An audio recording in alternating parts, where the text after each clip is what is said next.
The teacher ripped Kendrick's drawing in front of the whole class, then laughed, saying, "This isn't what Christmas looks like."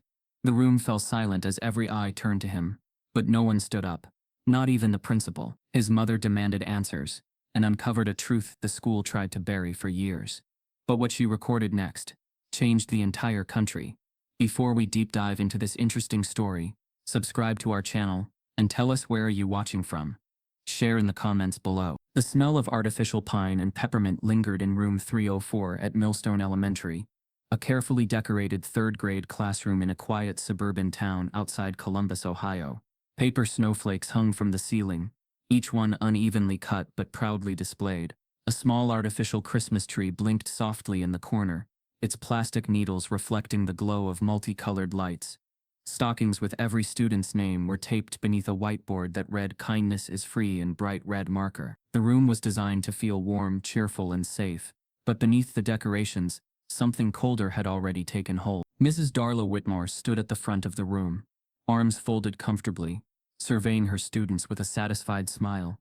She had been teaching for nearly 2 decades, and carried herself with the confidence of someone who believed she understood children better than anyone else. Her red holiday sweater, embroidered with reindeer and glittering thread, made her look festive, approachable, trustworthy.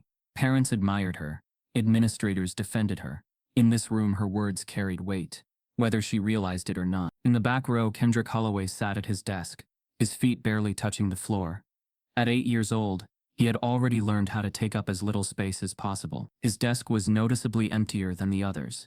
No wrapped gifts, no holiday cards taped to the sides, no festive pencil toppers, just a folded piece of paper and a dull pencil resting beside his math workbook. Kendrick didn't fidget or whisper. He kept his hands folded tightly in his lap, his eyes fixed on the floor, as if trying to disappear into the beige tile beneath him. Miss Whitmore clapped her hands together, drawing the room's attention.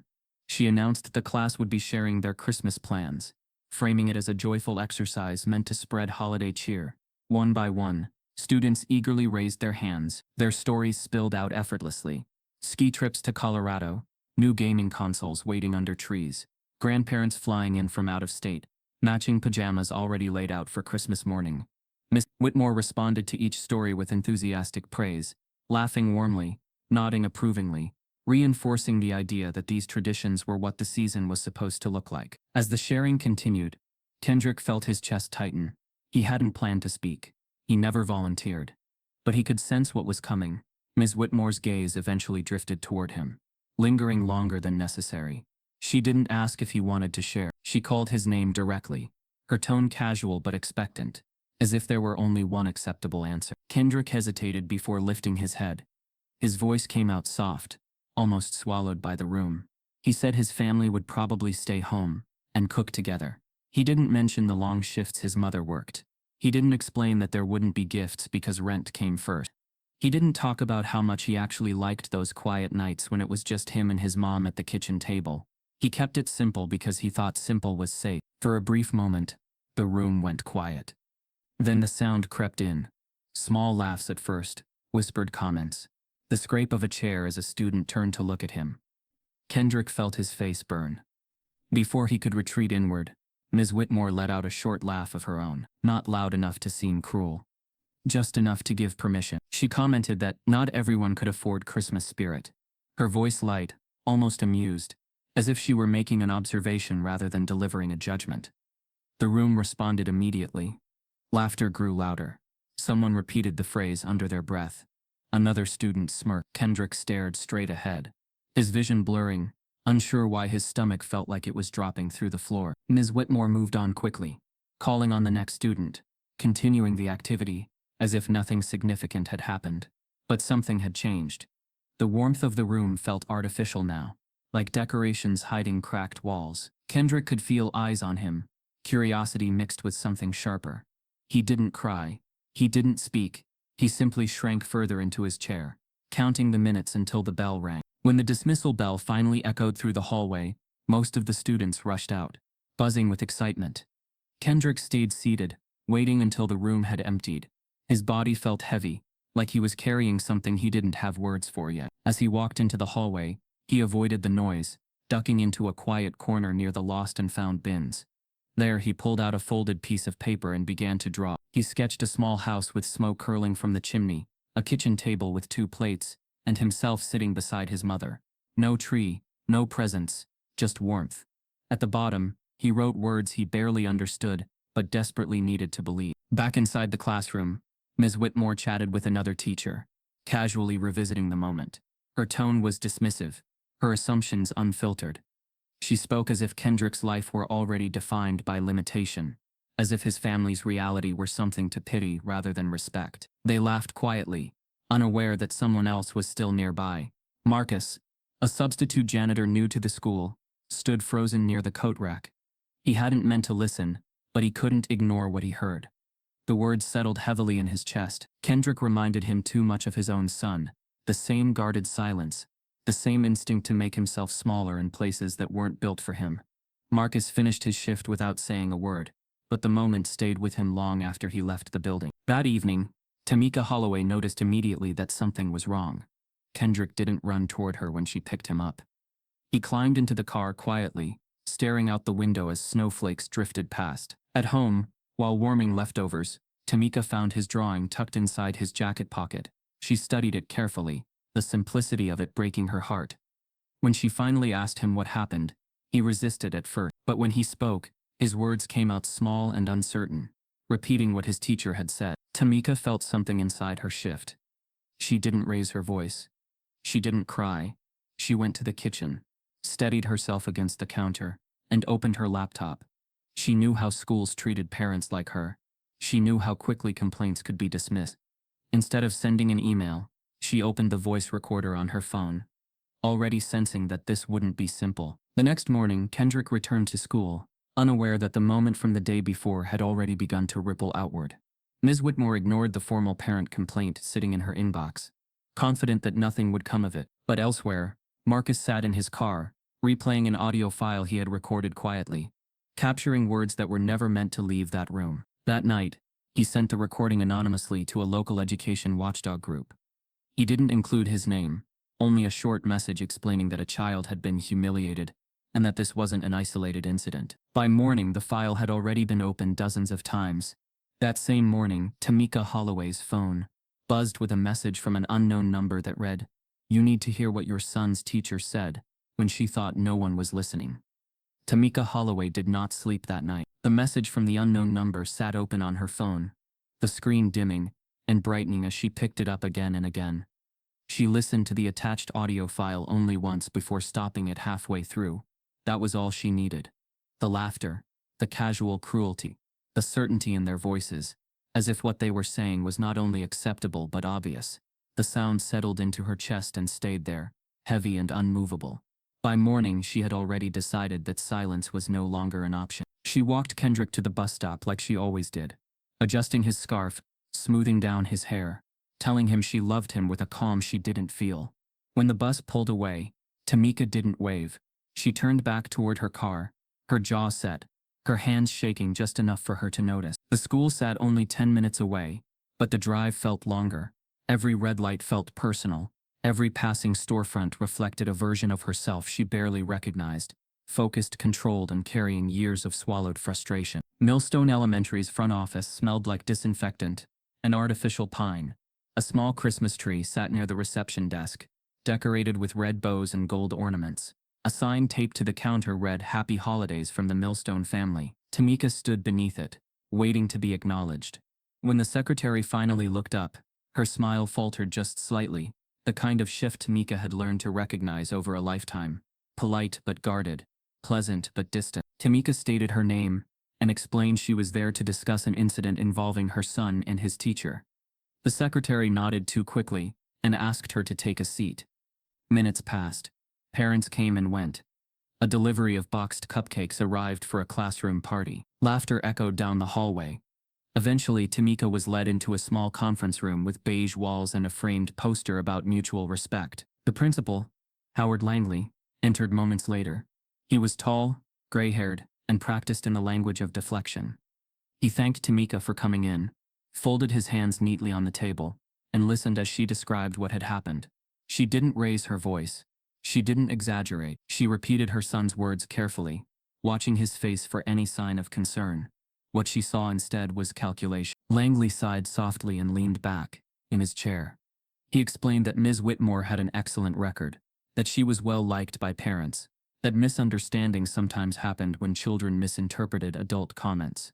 He used phrases like out of context and no harmful intent. He assured Tamika that the school promoted inclusivity and that he would look into it, though his tone suggested the matter was already settled in his mind. Tamika asked if he had spoken to Ms. Whitmore. He said yes. She asked if any action would be taken. He said there was no evidence of discrimination. When Tamika mentioned the recording, his posture shifted, not alarmed, annoyed. He asked how she obtained it. She didn't answer. She didn't have to. The room grew quiet in a way that felt intentional, designed to make her uncomfortable. Langley concluded the meeting by assuring her that the school would handle the situation internally. He emphasized discretion. He mentioned how damaging public accusations could be for a community like theirs. He spoke as if he were offering advice, but Tamika heard the warning beneath it. When she left the room, no one walked her out. Over the next week, nothing changed.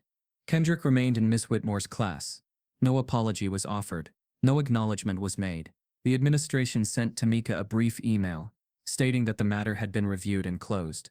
The language was sterile, impersonal, final. It thanked her for bringing her concerns forward, and assured her that Millstone Elementary was committed to maintaining a respectful environment. There was no mention of Kendrick's name. Tamika felt the familiar weight of dismissal pressing down on her. She had seen this pattern before in workplaces, in hospitals, in systems that smiled while quietly deciding who mattered. But this time, it wasn't just about her. It was about her son learning, at 8 years old, that injustice could be wrapped in professionalism and still cut just as deeply. She began paying closer attention. She noticed how Ms. Whitmore spoke to Kendrick at pickup, how his desk was moved slightly farther from the front, how his name was missing from the classroom newsletter that went out before winter break. None of it was overt. That was the point. It was exclusion disguised as normalcy. Tamika requested another meeting, this time with the school counselor and a district representative. The tone shifted slightly, but the outcome remained the same. They acknowledged her feelings without validating her experience. They spoke about stress, about the holidays being a difficult time, about the importance of unity. They suggested Kendrick might benefit from resilience-building exercises.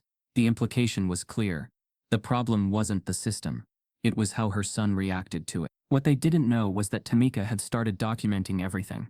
Dates, times, emails, subtle changes in behavior. She wasn't loud about it. She wasn't dramatic. She was methodical. She had learned long ago that credibility was often measured by calmness, not truth. The unexpected twist came from within the school itself.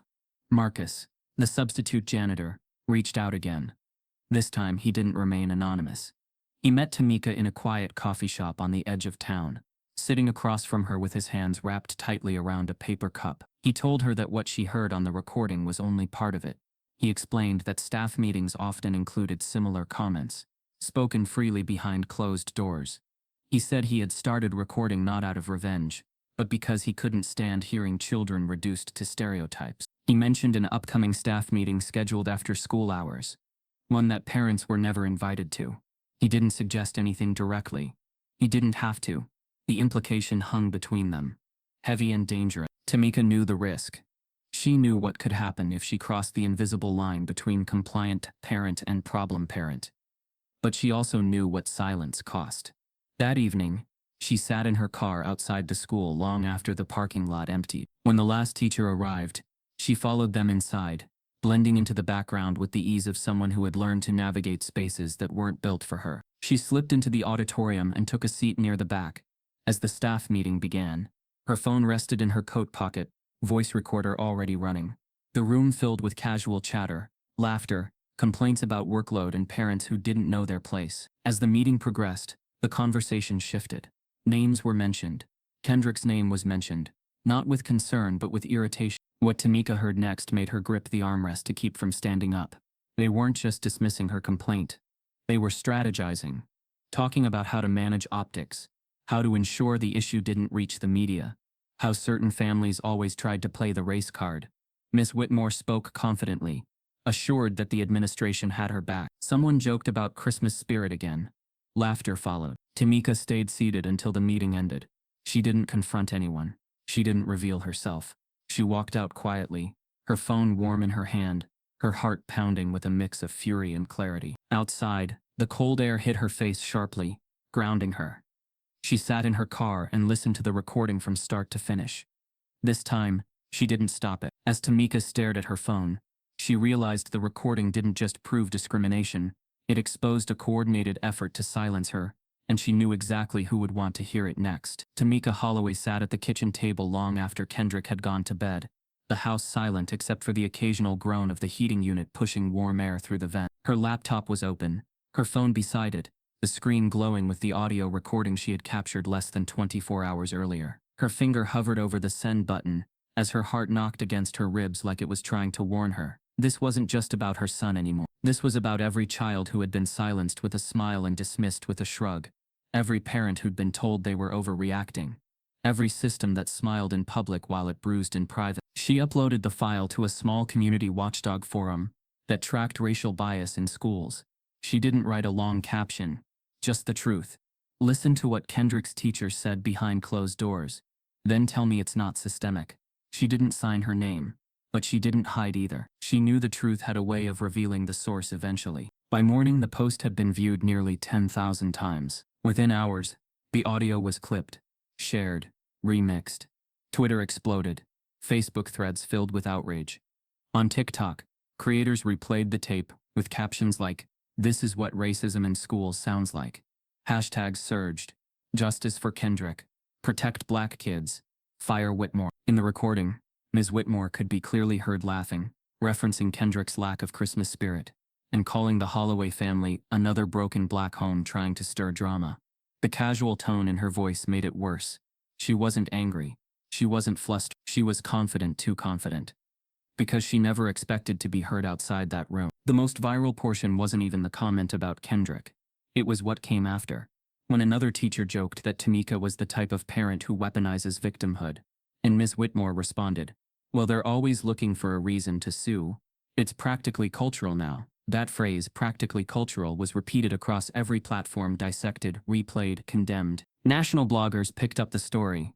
It was too explosive, too specific to ignore. The fact that it came from a high-achieving, predominantly white school in a progressive district only fed the fire. This wasn't the Deep South. This was Ohio. This was America behind the brochure. Tamika kept the news off at home. She shielded Kendrick as best she could. But even he sensed the shift. Classmates whispered louder now. A few stopped talking to him altogether. One parent removed their child from Whitmore's class not because they were angry, but because they didn't want their kid caught in the middle of someone else's agenda. Tamika read that line in an email forwarded by a sympathetic staff member.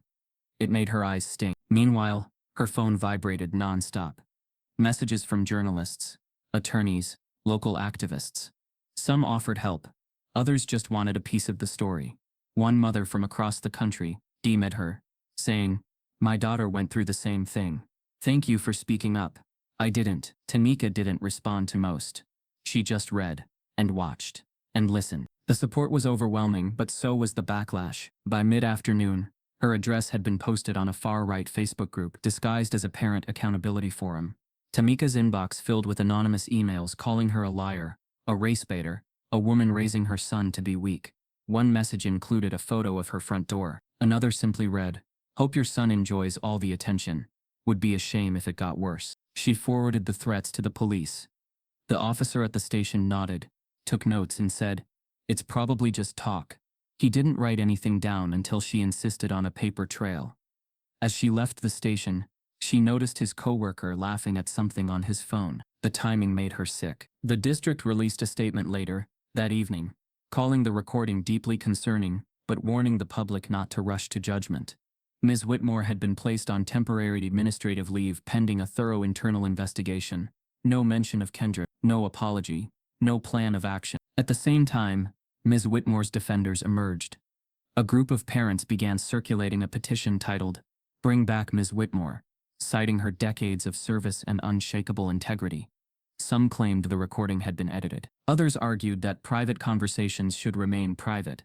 One letter said, "We've known Darla for years. She's not racist.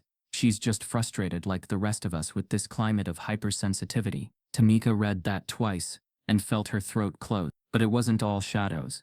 A group of local college students organized a protest outside the school, holding signs that read, "Silence is complicity," and "Black Kids Matter every month."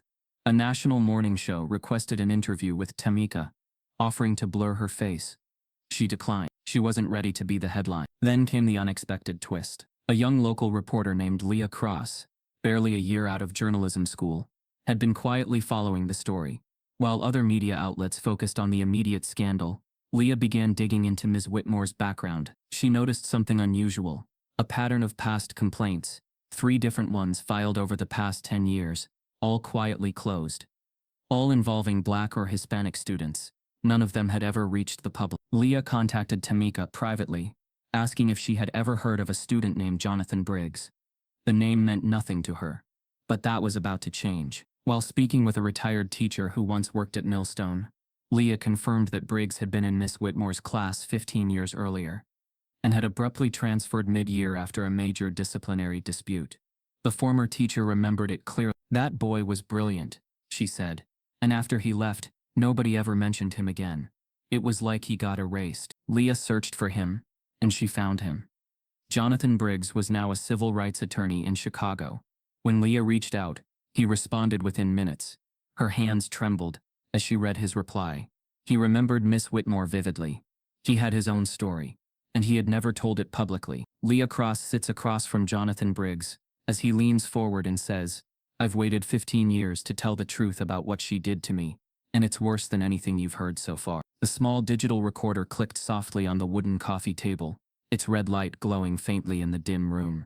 Leah Cross sat on the edge of her seat, notebook in her lap, pen uncapped but forgot. Across from her sat Jonathan Briggs, posture upright, eyes distant but burning with controlled intensity. The civil rights attorney, now 32, wore a crisp white shirt with the sleeves rolled to his elbows. But the calm in his voice didn't match the weight of his words. "She humiliated me," he said quietly, "in front of the whole class.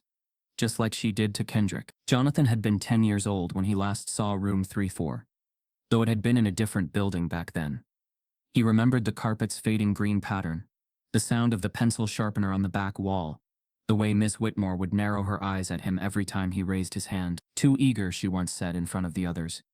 "No one likes a show-off." What had started as subtle comments had evolved into targeted treatment, assigning him to group projects with kids who didn't want him, lowering his participation grades without explanation, accusing him of attitude for asking follow-up questions. When his mother confronted the school, they assured her it was a misunderstanding. The next week, Jonathan was written up for defiance after asking why the classroom's historical figure poster only featured white faces. He transferred schools that winter. His mother said it was for a better academic opportunity, but even at 10, Jonathan knew what they were running from. He had never spoken about it publicly. Not during law school, not during his early activism work, because some things even years later still gnawed at his throat. But Kendrick's story had uncoiled something dormant in him. Leah recorded everything, her heart thudding with each revelation. She had expected a compelling quote or a supporting perspective. What she got instead was a full recounting, a mirror to Kendrick's story, but aged 15 years and just as raw. Once Jonathan went on record, Leah began pulling every thread she could find. What started as a local school controversy began unraveling like a crime scene hidden in plain sight. She filed a public records request with the district, combing through school board minutes, disciplinary reports, and complaint logs. Most documents were heavily redacted, but patterns emerged. 3 complaints filed against Ms. Whitmore over the last 12 years, all involving students of color, all quietly closed, each one described as either unsubstantiated or resolved informally. The oldest case was a girl named Tiana Langston in 2011, accused of threatening behavior after refusing to remove her braided extensions. Her parents had protested the suspension, alleging racial targeting. Nothing ever came of it. The second, in 2014, involved a boy named Luis Fernandez who allegedly refused to stand during the Pledge of Allegiance. Ms. Whitmore reportedly said in a staff meeting, "These kids come here and act like they own the place." That quote was buried in the complaint, but never addressed in any official reprimand. Leah's reporting uncovered a clear timeline. Complaints would surface, local attention would spike, then everything would vanish behind closed doors, shielded by tenure protections, and school board politics. What made it worse was that Ms. Whitmore wasn't seen as controversial. She was adored by parents who never saw the side she revealed behind closed doors. She attended fundraisers, volunteered at PTA events, wrote glowing college recommendations for the children of the same board members who'd quietly dismissed every complaint against her. Tamika Holloway read the first article on a Tuesday morning with her hand covering her mouth. Jonathan Briggs's testimony was front and center. Under the headline, "More Voices, Same Teacher," a pattern of racial bias at Millstone Elementary. Underneath it were quotes from former students, school staff who asked to remain anonymous, and educators who described a climate where whispers were ignored and warnings were buried. The reaction was immediate. Local parents were divided. Some were stunned, others were furious, but not at the teacher. They accused Leah of smearing a beloved figure. Ms. Whitmore released a statement through her attorney, calling the report an orchestrated attack by individuals with a radical agenda. She didn't deny the allegations. She framed them as a coordinated attempt to undermine the legacy of an educator who's devoted her life to children. Her defenders doubled down. They started calling Leah a race-baiting amateur. One local conservative blog ran a piece titled, "Cancel Culture Comes for Millstone Elementary." A cropped photo of Leah was posted, taken from her college social media. The comments were vile, but behind the scenes, pressure mounted. The superintendent's office announced an emergency board meeting to review the broader cultural climate of the district. It was the first public acknowledgement that the issue extended beyond one teacher. That night, while Tamika tucked Kendrick into bed, her son asked her something she didn't know how to answer. "Is it bad to be proud of who we are?" Tamika froze. Kendrick looked up at her, not with sadness but with real searching confusion. She knelt beside him, brushing a strand of hair off his forehead. "No, baby. It's never bad. Not ever. They want you to feel small because they're afraid of how big your spirit really is." Kendrick didn't respond, but he smiled just a little. Just enough for Tamika to feel the sting of tears behind her eyes. Meanwhile, Leah received an encrypted email from someone claiming to have worked in the district office years earlier. The message was short. Just a name and a sentence. "Check Raymond Grissom's folder. You'll find the memo." Leah didn't know the name, but she didn't hesitate. By the end of the week, she uncovered the memo. It had been buried in an archived meeting packet from 2016. Raymond Grissom had served on the board at the time, and had written a private warning about Ms. Whitmore's conduct, specifically referencing patterns of racially motivated commentary, not appropriate for an educational environment. His concerns were noted, but the response in the margin, scribbled in blue ink, simply read, "Handled. No further action needed." That handwritten line said everything. Ms. Whitmore had never been formally disciplined, never even been suspended. She had been protected, not by ignorance, but by design. And then came the moment that shifted the entire landscape. A former student reached out, not through an attorney, not through an activist group. He messaged Tamika directly. His name was Derek Cole. He was 22, and he had a story. Tamika opens the message from Derek, which reads, "I've stayed quiet for 10 years, but I was her student too, and what she did to me nearly ruined my life. If you're ready, I'll go public." Jonathan Briggs had never intended to revisit the halls of Millstone Elementary, not in words, not in memory, and certainly not in public. For 15 years, the trauma had lived in the corners of his success like a stain that wouldn't wash out. He had graduated valedictorian from his high school, earned his law degree from Howard, and built a name as a fierce civil rights attorney in Chicago. He knew how to argue in front of federal judges, how to dismantle discriminatory policies with precision, but he had never spoken about the teacher who first made him feel like his presence was a problem. Until now, when Leah Cross's reporting exposed Ms. Whitmore's pattern of racial targeting, Jonathan found himself sitting in his office long after hours, staring at the headline. His name had been mentioned briefly, an old school file, a memory buried by the district, but seeing it made something rupture in him. The comments Whitmore had made about Kendrick, the laughter, the minimization, the protection she still received from the system, all of it echoed too closely to what he had lived through as a boy. He reached out to Leah the next morning. The interview took place in his office, the walls lined with framed degrees, and photos from rallies he'd led across the country. But that day, none of it felt like armor. Leah didn't interrupt. She didn't press. She just listened, as Jonathan began to speak. "I was 10, he said, and I already knew I had to be twice as good, just to be seen as average. But she made sure I never forgot I didn't belong." He talked about the way Whitmore had scrutinized everything he did, from how he raised his hand, to how he pronounced words. If he spoke too confidently, she called him arrogant. If he hesitated, she mocked his reading level. He recalled how she once made him read aloud a passage about slavery, knowing the discomfort it would cause. When he paused, visibly shaken, she chided him for being overly sensitive. Jonathan's mother had gone to the school, written letters, even scheduled a meeting with the principal. But every complaint was met with smiles and deflection. Whitmore claimed she was tough but fair, and the school described her as a respected veteran educator. Nothing changed, except Jonathan. He stopped speaking up in class. He stopped making eye contact. And then one day, he simply stopped showing up. His mother transferred him mid-year, telling people it was to be closer to her new job. But the truth was, she couldn't watch her son be broken piece by piece in a room, decorated with words like empathy and respect. As Leah's article went live, Jonathan's story exploded across the internet. Clips from his interview were shared by major news outlets. Civil rights organizations reposted his testimony. The video of him describing the emotional erosion he suffered in Whitmore's classroom racked up hundreds of thousands of views. What stood out wasn't just what he said, it was how calmly, how devastatingly he said it. "I didn't need her to call me a slur," he said in one clip. "I needed her to believe I was worthy of being protected. She didn't, and neither did the school." His words struck like lightning. Former students began flooding Leah's inbox.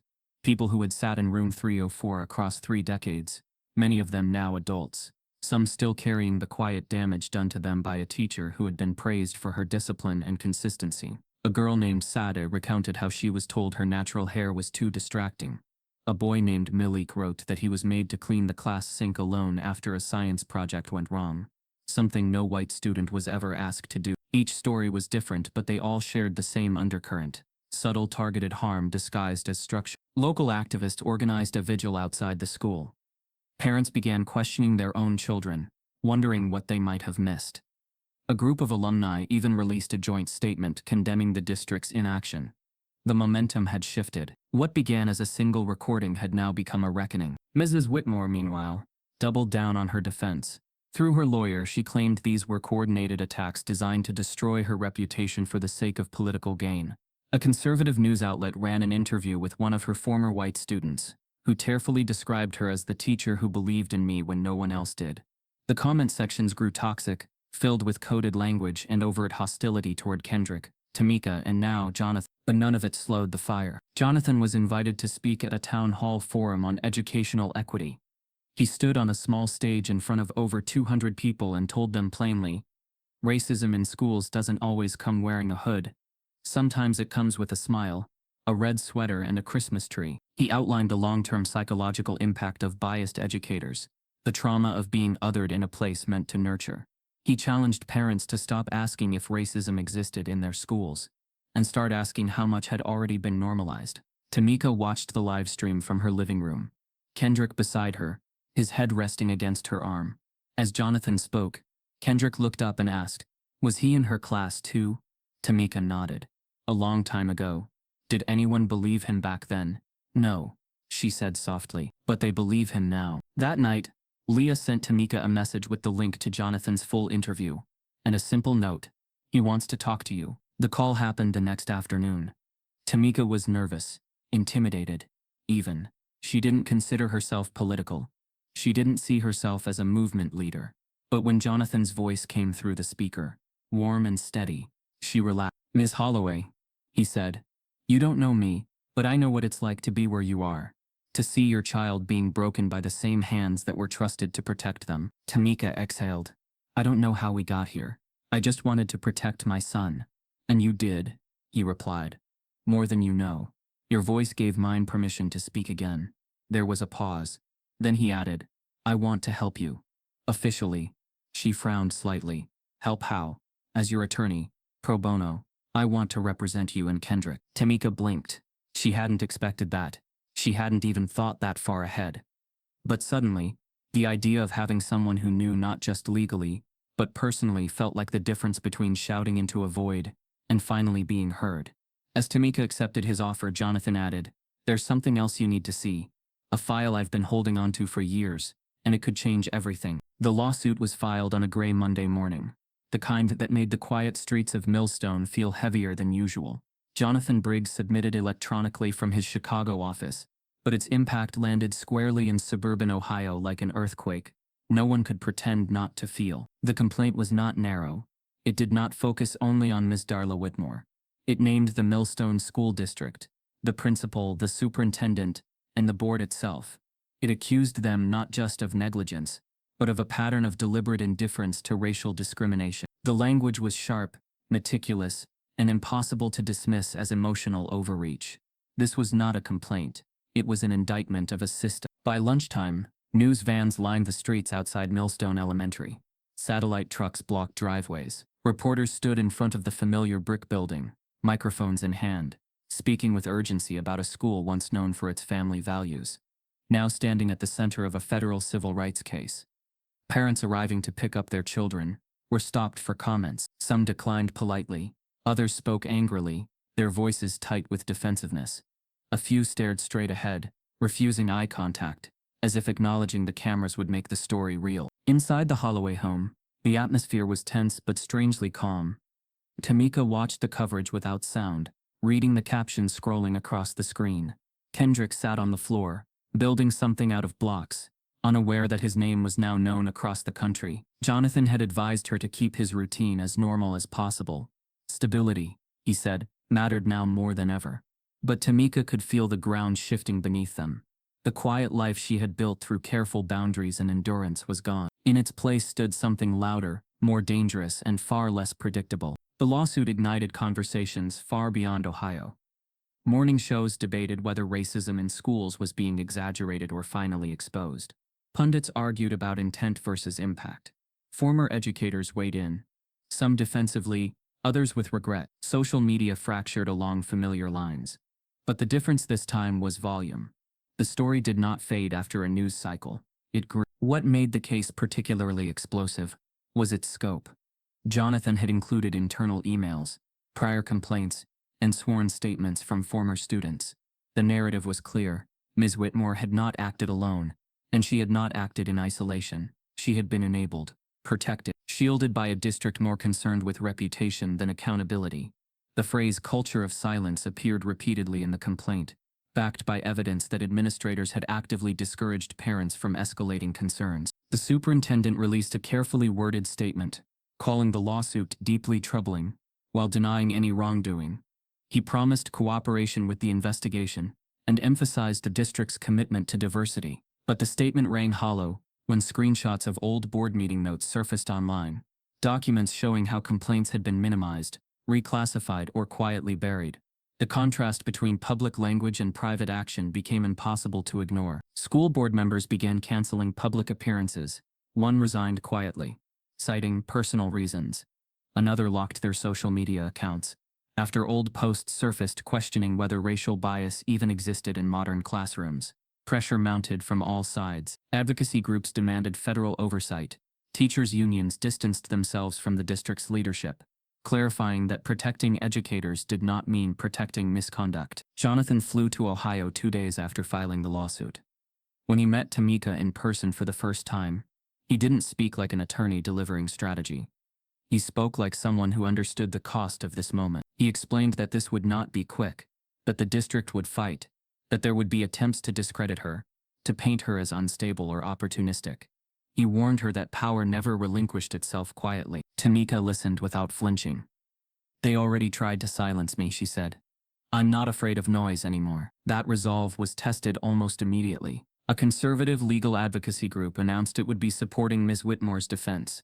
Within hours, their spokesperson appeared on cable news, framing the lawsuit as an attack on educators and an example of weaponized victimhood. They described Ms. Whitmore as a casualty of political correctness, a veteran teacher being sacrificed to appease outrage. The narrative was calculated, familiar, and effective. Donations poured into Ms. Whitmore's defense fund overnight. Then came the unexpected twist. Jonathan received a call from a former district employee who had been terminated years earlier under vague circumstances. The woman, hesitant but firm, claimed she had been instructed to alter documentation related to Ms. Whitmore's complaints. She had kept copies, not out of revenge, but out of fear. Fear that one day someone would ask how these cases disappeared. Jonathan reviewed the files late into the night. They showed edits, reclassifications, language softened deliberately. Words like racially charged, replaced with miscommunication, targeted behavior, reduced to classroom management issues. The evidence wasn't just damning, it suggested intent. As the story evolved, Millstone transformed. Yard signs appeared overnight. Some read "Protect our kids," others read "Stand with our teachers." The divide ran through neighborhoods, churches, and PTA groups. Families stopped talking. Children overheard conversations they didn't fully understand, but felt deeply. Teachers avoided eye contact in hallways. The illusion of unity fractured. Kendrick felt it too. He became quieter at school. His counselor suggested limiting his exposure to news, but classmates still whispered. One child asked if Kendrick was the reason their teacher was gone. Another said his mom thought Tamika was making trouble. Kendrick didn't respond. He went back to his desk and drew. The federal court scheduled an initial hearing. The date alone sent another wave through the media. Legal analysts began speculating about settlement versus trial. Civil rights leaders framed the case as a potential landmark. The district's lawyers requested extensions, delays, procedural reviews, classic strategies meant to exhaust and intimidate. Jonathan anticipated all of it. But the district hadn't anticipated what came next. Ms. Whitmore did not rely solely on the district's counsel. Quietly, strategically, she hired a separate legal team, one with deep political connections and a reputation for aggressive defense tactics. Their lead attorney had previously worked on high-profile cases involving police unions and government officials accused of discrimination. He was known for shifting narratives, for turning plaintiffs into defendants in the court of public opinion. When the news broke, it sent a clear message. Ms. Whitmore was not retreating. She was preparing for war. As Jonathan reads the announcement of Ms. Whitmore's new legal team, he looks up at Tamika and says quietly, "They're not just defending her anymore. They're coming after us." The changes began quietly, small, nearly invisible shifts that might have gone unnoticed if Tamika Holloway hadn't already been watching everything more closely. It started with a silence, one that settled over her neighborhood like a fog. The mail carrier, who once chatted about weather and holiday sales, stopped making eye contact. The neighbor across the street, who always waved when mowing his lawn, now looked through her as if she were glass. Even the barista at the local cafe, who used to remember Kendrick's name and favorite muffin, handed over their order without a word or a smile. At first, Tamika told herself she was imagining it, that maybe people were just overwhelmed, distracted, unsure how to react to the firestorm now surrounding their small town. But denial has a short shelf life when it comes up against reality. One morning, she opened her front door to find her trash can kicked over, and its contents scattered across the driveway. At first, it seemed random, until she noticed the note stuck beneath her windshield wiper. It was short, printed in blocky black ink. "Keep your lies off our street." No signature, no fingerprints, just a message, clear and unmistakable. Tamika reported it to the police. The officer who came to her house was polite, even sympathetic. He nodded while she explained, took a few photos with his phone, and promised to file a report. But as he stood on her porch, his eyes wandered down the street, to a parked SUV, with a "We Support Our Teachers" sticker on the back window. His face tightened, just for a second, before he cleared his throat and said, "This town's changing fast." The next day, Kendrick came home with slush on his shoes, and a tear in his backpack strap. He didn't cry. He didn't complain. He just sat at the table, quietly unpacking his folder, as if the day had passed without incident. But Tamika saw the bruise blooming beneath his collarbone when he reached for a pencil. It wasn't big, but it was there. She asked gently, and he hesitated. "Some kids pushed me near the lockers," he said, eyes lowered. "Said I got their favorite teacher fired." Tamika held his face in her hands and tried to smile. "You didn't get anyone fired, baby.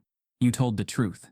That's never wrong." Kendrick nodded, but she could see he wasn't convinced. Truth in this town had become dangerous currency. Things escalated. Someone spray-painted "liar" in white paint on their mailbox. Tamika painted over it. Then it happened again, this time in red. She replaced the mailbox. Then someone slashed the tires on her car, 2 at a time, always at night, always quietly. She installed a doorbell camera, but the footage showed only a hooded figure moving quickly past the lens, never clear enough to identify. At school, Kendrick's isolation deepened. His teacher avoided calling on him. Group projects turned into solo work. Kids whispered, stared, laughed when he walked by. The principal, when confronted, said only that tensions are high, and children sometimes pick up on adult emotions. Tamika stopped going to the grocery store in town. She drove 30 minutes out instead. Not because she was afraid of confrontation, but because the stares were worse than the words. She could take being yelled at. She couldn't take being arrested. She received anonymous emails now, some calling her brave, others laced with racial slurs. One simply read, "You should have kept your mouth shut." She didn't show them to Kendrick, but she saved every one. Despite it all, she kept going. She attended every legal meeting with Jonathan. She gave statements to the press when requested. She even stood in front of the school board and delivered a calm, measured speech about safety, truth, and equity. But when she walked out of that meeting, someone had written "race hustler" in the dust on her car window. And still no arrests, no action from the district, no suspension for the kids harassing Kendrick. The message was loud and clear. She was on her own. One afternoon while preparing dinner, Tamika looked out the kitchen window and saw two teenagers lingering near her fence. They weren't doing anything explicitly threatening, just standing and staring. When she opened the back door, they scattered, but not before one of them made a mocking kissy-face gesture and mouthed, "Snitch." That night she locked every door twice. Jonathan called often, offering legal updates and reminders to document everything. "They're trying to break you emotionally before they break you legally," he said. "But this isn't just your fight anymore. It's national now. You've lit a fire they can't put out." Tamika appreciated the words, but fires burned indiscriminately, and the smoke had already reached her son. One morning, Kendrick hesitated at the door before leaving for school. He held his backpack like a shield and looked up at her with eyes too old for his age. "Can I stay home?" She crouched beside him. "Why, baby? Something happen?" He shook his head. "No, I don't want to be the reason kids get mad today." Her chest tightened, but she smiled gently. "You're not the reason, Kendrick. Their fear is. You're just reminding them they have something to fear. Truth." He didn't respond, just nodded and stepped onto the bus. Tamika watched it disappear down the block, a pit forming in her stomach she couldn't explain. That afternoon, Kendrick didn't come home. The bus arrived. Other kids spilled out. Laughter, backpacks, the usual clamor of dismissal. But Kendrick wasn't there. Tamika waited. Maybe he stayed late. Maybe a teacher held him back. Maybe he missed the bus. She called the school. No one answered. She called again, still nothing. She called the transportation office. They said Kendrick boarded the bus at 3. Tamika stood in her driveway, phone trembling in her hand, heartbeat thudding so hard she couldn't hear her own thoughts. As she ran inside to call the police, her phone buzzed with a blocked number. A voice whispered on the other end, "You should have stopped talking. Now your son has to." Tamika Holloway's hands trembled as she pressed the phone to her ear, her mind struggling to make sense of the voice on the other end. It was raspy, low, almost theatrical, in its attempt to sound disguised, but what mattered was the message. "You should have stopped talking. Now your son has to." The call ended before she could respond, before she could scream, before she could ask the one thing pounding inside her chest. "Where is my child?" She didn't remember setting the phone down, or grabbing her keys. She was already in the car before she realized she hadn't locked the front door. Her GPS blurred on the screen, her thoughts drowning in noise. She drove straight to the school, ignoring red lights, honks, and the dull ache in her throat. When she reached the front office, her voice cracked but did not break. "Where is Kendrick? He didn't get off the bus." The secretary looked startled, uncertain. She tapped keys on her computer with deliberate slowness. "He was marked as present this morning. Let me check with his teacher." Tamika cut her off. "No. You check the cameras. You pull every hallway, every exit. Now." The principal appeared moments later, as calm and composed as ever. "Let's not panic," he said, already failing to read the room. He was probably delayed. "I got a call," Tamika snapped, her voice a blade. "A blocked number. They said this was punishment. Do you understand what that means?" Only then did the room change. The police were called, but their response was sluggish at first, filled with the usual procedural barriers. "It hasn't been 24 hours. Are you sure he didn't go to a friend's house? Maybe he's avoiding attention." Tamika nearly broke the desk she was clenching. "My son isn't hiding. He's missing.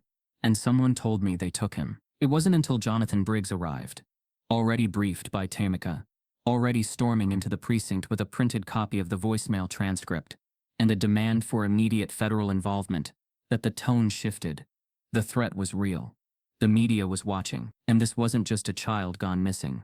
It was a national case waiting to explode. The search began slowly. Patrol cars cruised neighborhoods. Officers visited Kendrick's teachers, neighbors, classmates, but no one had seen him after dismissal. The bus driver confirmed Kendrick boarded at 3. The other kids remembered him sitting near the middle, head against the window, quiet, as always. But after the third stop, no one remembered him anymore. Just gone. Surveillance footage from the school took hours to access, and when it finally came through, the room fell into a silence so heavy, it pressed against every wall. At 3:11 p.m., Kendrick was seen walking out of the school building, alone.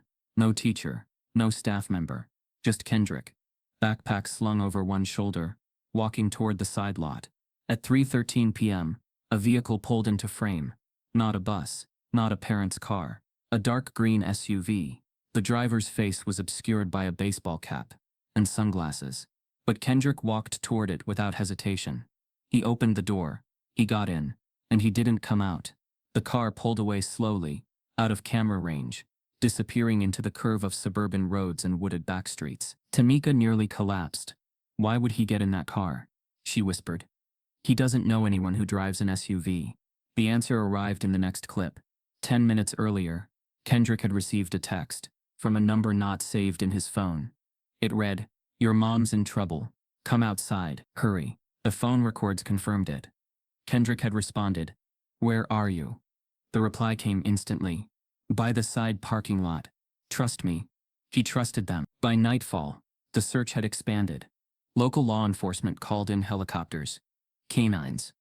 Amber alerts buzzed on phones across the state. National outlets picked up the story. "Black child missing after filing civil rights complaint," read one headline. "Ohio school discrimination case turns dark," read another. Photos of Kendrick smiling, serious drawing, bundled in his hoodie flashed across every screen. But the narrative split quickly. Supporters flooded social media with messages of outrage and prayers. They organized digital campaigns, candlelight vigils, donation funds for search efforts. But others began pushing a darker story. One headline asked, "Did mother's agenda endanger her son?" A right-wing commentator tweeted, "When parents make their kids political pawns, the consequences are tragic." Tamika was moved to a secure location after multiple threats. Her address had been leaked again. Protesters stood outside her home, with signs reading "Stop the lies" and "Bring back our teachers." The irony was too bitter to laugh at. Even now, they blamed the mother instead of the system. Jonathan worked around the clock. He coordinated with the FBI, hired private investigators, mapped every known location Kendrick had visited in the past month. He didn't sleep. He barely spoke.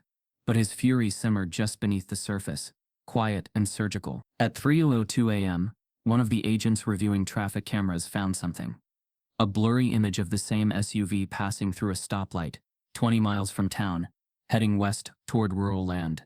It was grainy, but the plate was visible, partially, enough to narrow the possibilities. The next morning, a search team was dispatched to a region of forested land 2 counties over.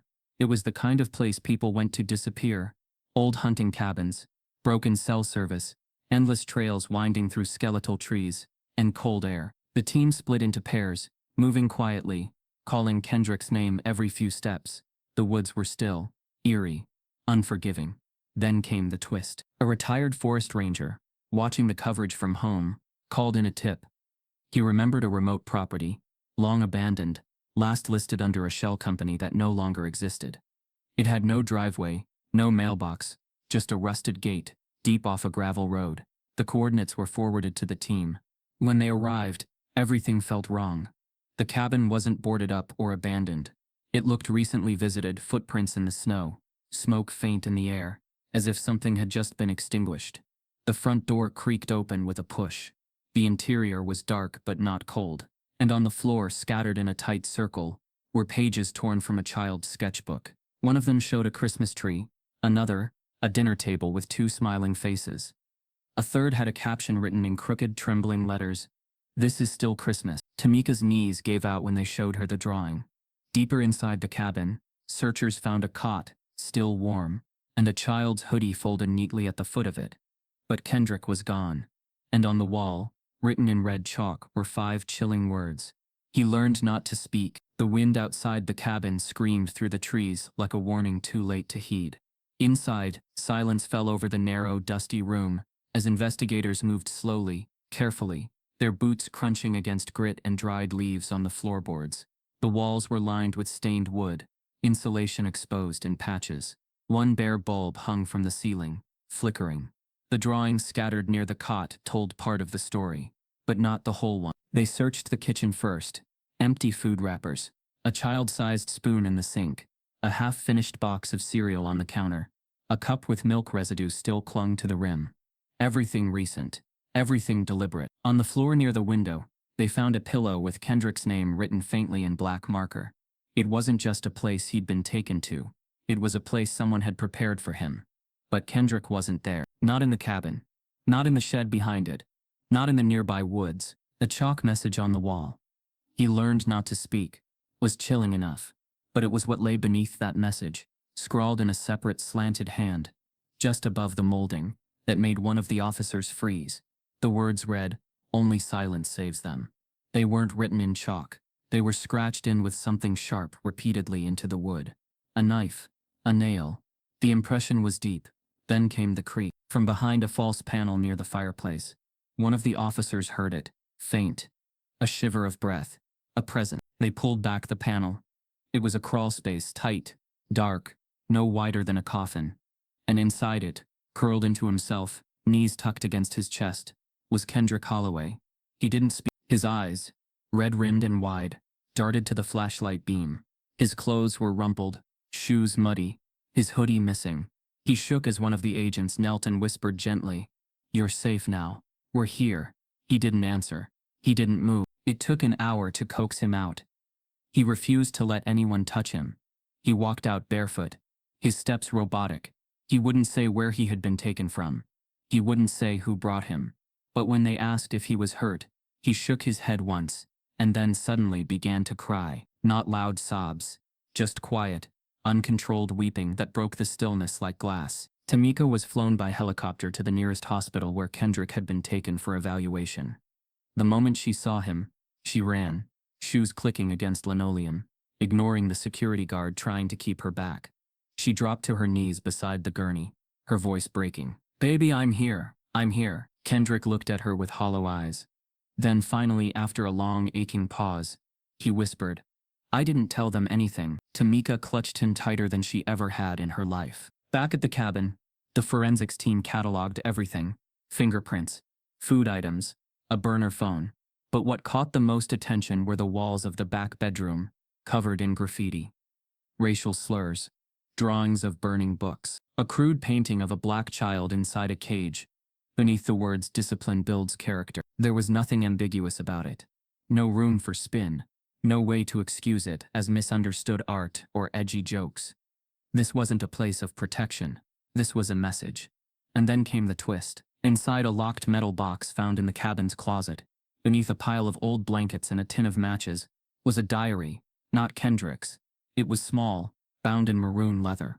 Initials on the inside cover, D.W. Darla Whitmore. The entries were meticulous, written in neat cursive.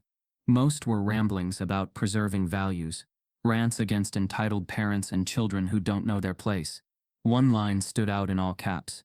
"The system punishes us for expecting standards." But it wasn't just a manifesto. She had written about Kendrick by name. The Holloway boy is no different than the others. Soft, coddled, raised to believe consequences are cruelty. He is the face of decay. But he can be reformed if done quietly.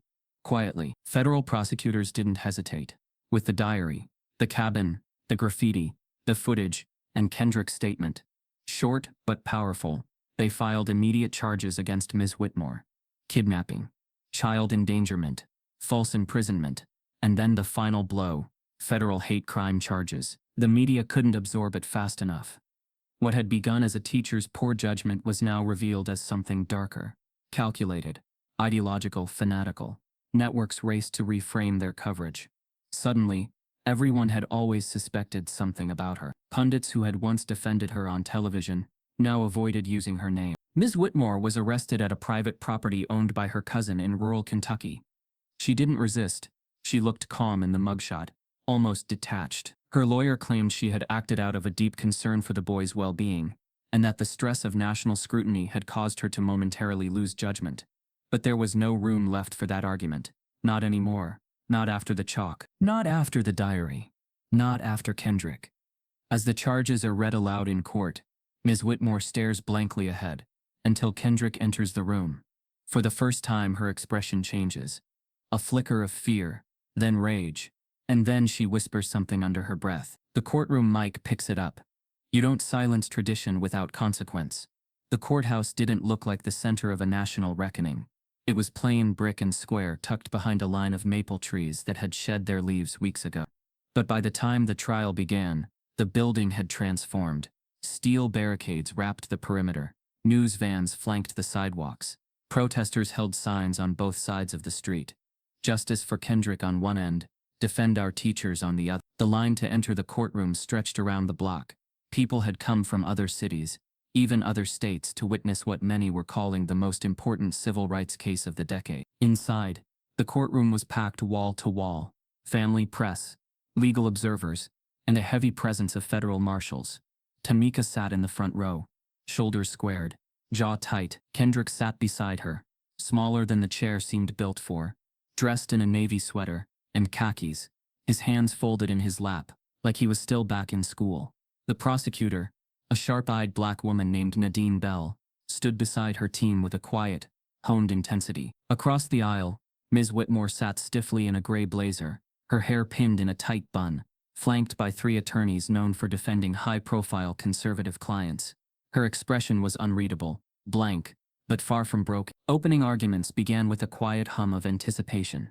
Nadine stepped forward, her heels echoing in the hushed room, and began not with Kendrick's name, but with a single question: what happens when we let silence disguise itself as structure? She took the jury through the arc of the case. How a teacher entrusted with power used it to shame, isolate, and ultimately abduct a child in the name of discipline.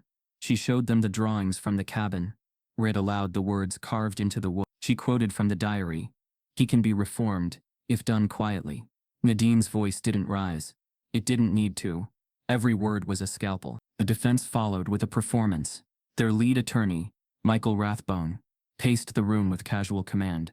He painted Ms. Whitmore as a victim of cancel culture, of digital witch hunts, of a political system eager to punish tradition. He said Kendrick was confused, and that Whitmore had never harmed him, only tried to remove him from what she believed was a media-fueled frenzy, putting the child in danger.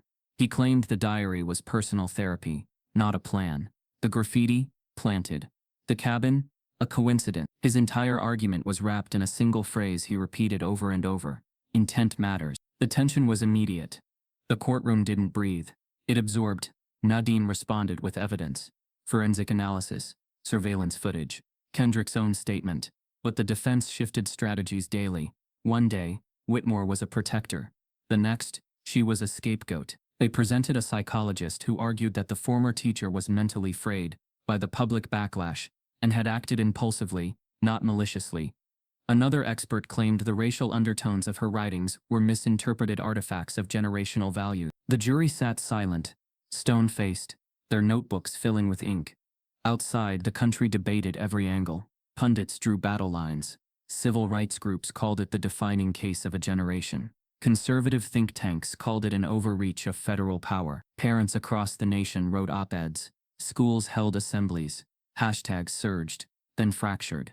What had started as a classroom insult was now a legal crucible, forcing America to look directly at itself. And at the center of it all, Kendrick Holloway took the stand. He stood small against the height of the witness box, feet dangling above the ground. Nadine guided him gently. He spoke with halting certainty, every word careful, like a thread he didn't want to drop. She said I didn't have Christmas spirit, he said quietly. She said it like we weren't normal. He described the silence that followed, the laughter of his classmates, the way he had drawn pictures to make himself feel real again.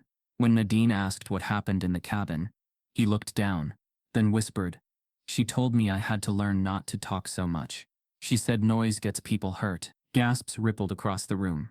Tamika pressed her hand to her mouth. One juror wiped away a tear. Then came the cross-examination. Rathbone didn't attack Kendrick directly. He wouldn't dare. But he questioned his memory. asked if he could have misunderstood intentions, pressed on whether Kendrick remembered exactly what was said. At one point he even asked if Kendrick had seen anything violent during his time in the cabin. "No," Kendrick said softly. "But it didn't have to be. I knew what she meant." The trial stretched on.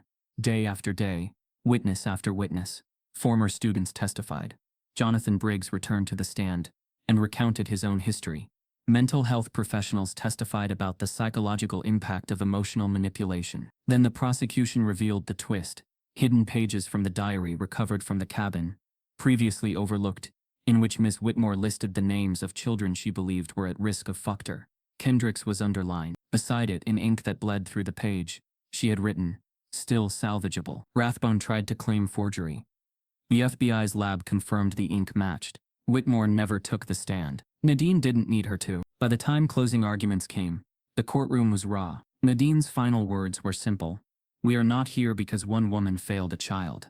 We are here because a system protected her when she did." But while the courtroom held its breath inside, something else stirred outside. Late on the 11th day of trial, a court clerk discovered a sealed envelope taped beneath a juror's desk. Inside was a folded note and a burner phone. The note read, "Daily summaries. As discussed, security was called." The phone was turned over. The juror, a middle-aged man with no prior infractions, was removed from the room. In silence. He didn't argue, didn't explain, but on his laptop, forensic techs found email drafts addressed to a far-right media outlet known for targeting civil rights cases. Screenshots of jury discussions, personal notes about Kendrick's testimony, reactions from other jurors. It was a leak, a breach of the process, and a betrayal of the very idea of justice. As the judge prepares to declare a mistrial, Tamika stands up and demands to address the court, her voice steady, her face unreadable. "Before you throw this away," she says, "there's something no one has seen yet, including the prosecution." All eyes turn to her as she opens her bag and removes a flash drive marked with one word: Monday. The silence stretched. "This wasn't submitted because I didn't think I needed it," Tamika said clearly. "But I recorded something the Monday before Kendrick disappeared. Something from the school, and no one, not even the prosecution, has heard it." Judge Delaney adjusted his glasses, leaning slightly forward. "Mrs. Holloway, are you suggesting you possess evidence that was withheld?" Tamika nodded. "I didn't withhold it. I just didn't know it mattered until now." There was a pause, a beat where the prosecution, the defense, and even the press held their breath. Nadine Bell, already standing, stepped forward. "Your Honor, in light of the jury breach and pending mistrial, we request the court review this material before proceeding." Delaney nodded tightly. "Bring the drive forward." What followed was 20 minutes of courtroom chaos wrapped in official protocol. The drive was scanned, transferred, and loaded into the court's private media system. It contained a single audio file, time-stamped, unedited, and labeled simply, "Staff Room, Monday, 3." The audio was rough, clearly recorded from inside a pocket or purse. Voices echoed with the sterile bounce of a school hallway. But then, clear as day, Ms. Whitmore's voice came through. "She's still pushing it," Whitmore said, exasperated. "That Holloway woman. I swear some people don't understand how fragile balance is. If these types get any more leverage, they'll tear it all down. We're not running a daycare. This isn't a feelings camp." There were murmurs in the background. A male voice, likely a colleague, responded, "You just have to outlast them. Make the boy miserable enough. He'll crack. Then they'll see it's not worth the trouble." Whitmore again. "He's soft. He doesn't belong in this kind of structure. I've dealt with his kind before. They act up, cry victim, get their mothers involved, then expect the system to roll over." Another female voice. "What if they go public?" Whitmore laughed, cold, dismissive. "Let them. No one listens once the outrage fades. That's the trick. Endure the noise. Hold the line." The room erupted. Gasps.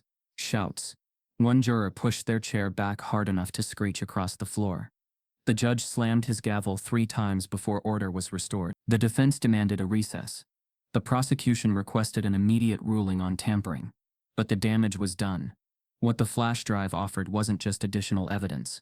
It was moral context, proof that Whitmore's actions were not isolated incidents or moments of misguided passion, but deliberate, calculated cruelty protected by systemic indifference. Yet even with the audio played and transcribed, even with the graffiti, the diary, the footage, and Kendrick's own trembling testimony, When the jury returned 3 days later, they were hung, 8 for conviction, 4 against. The foreperson, visibly shaken, stood as the judge read the outcome.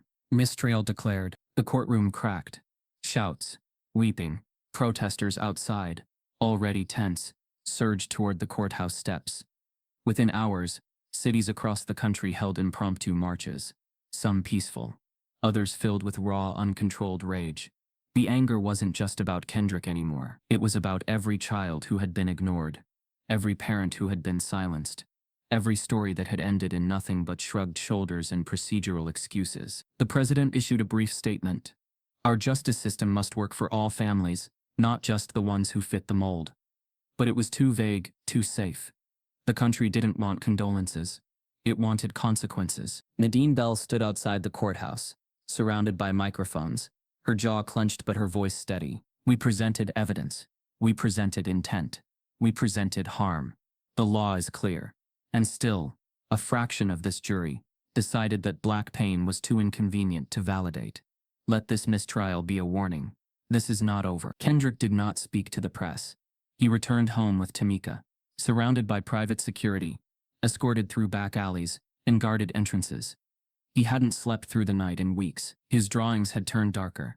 Figures with no mouths, classrooms that melted into forests, eyes that floated above buildings. He barely spoke, but he heard everything. That night, as Tamika sat on the edge of his bed, he looked up and whispered, "Why do they hate me so much?" Her heart broke in silence. "You told the truth," she said, and they didn't want to hear it. But what no one knew, what hadn't yet reached the public, was that the Department of Justice had been quietly watching since the start of the trial. Not just watching, preparing. Less than 24 hours after the mistrial was announced, an official statement was released. The Civil Rights Division of the United States Department of Justice will open an immediate and independent federal investigation into systemic racial discrimination and institutional negligence within the Millstone School District and surrounding law enforcement agencies. All parties are advised to retain legal representation. This matter will not be closed. The statement was cold. It was final. And it was exactly what the country had been waiting for. As the DOJ press conference ends, a reporter asks, "What triggered the escalation?" The spokesperson answers without hesitation, "We received a second diary, one not found in the cabin, but mailed anonymously." And it names others. The Department of Justice's decision to investigate the Millstone School District wasn't announced with fanfare. It was issued with an austere press release that landed in every newsroom before sunrise. But within hours, that sterile statement rippled across the nation like a shockwave. For Tamika Holloway, the silence that followed the mistrial had been suffocating. She had hoped for justice, feared its absence, and now watched the DOJ's involvement as both vindication and an ominous promise. This wasn't just about her son anymore. It was about the truth, all of it. Agents from the Civil Rights Division arrived in Millstone a day later. They weren't just federal marshals with badges.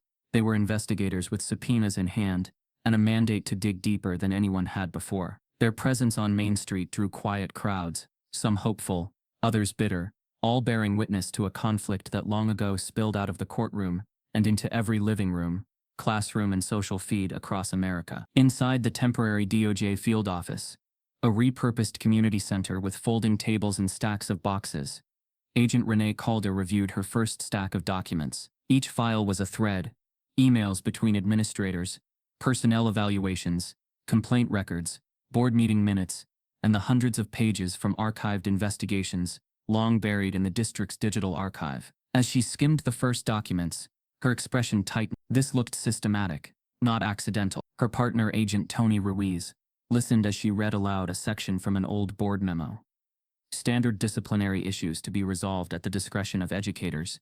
Escalation should be avoided, unless absolutely necessary. It was bureaucratic language on the surface, but beneath it was a pattern of minimizing complaints, reclassifying reports, and sanitizing language to ensure nothing ever triggered public accountability. "We've seen this before," Calder said quietly, staring at the wall where dozens of timeline maps were already pinned.